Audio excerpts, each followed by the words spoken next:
புதுச்சேரி விடுதலை திருநாளை முன்னிட்டு முதலமைச்சர் ரங்கசாமி தேசிய கொடியை ஏற்றி வைத்து காவலர்களின் அணிவகுப்பு மரியாதையை ஏற்றுக்கொண்டார்.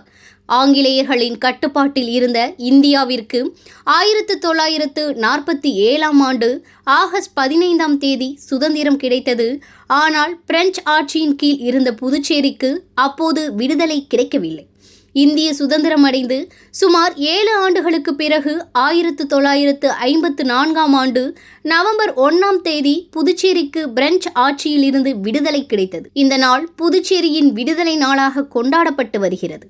இந்த விடுதலை நாளை முன்னிட்டு புதுச்சேரி கடற்கரை சாலையில் நடைபெற்ற நிகழ்ச்சியில் முதலமைச்சர் ரங்கசாமி கலந்து கொண்டு தேசிய கொடியை ஏற்றி வைத்து காவல்துறையின் பல்வேறு பிரிவினர் மற்றும் பள்ளி மாணவ மாணவிகளின் அணிவகுப்பு மரியாதையை ஏற்றுக்கொண்டனர். தொடர்ந்து பள்ளி மாணவ மாணவிகள் பங்கேற்ற கண்கவர் கலை நிகழ்ச்சி நடைபெற்றது.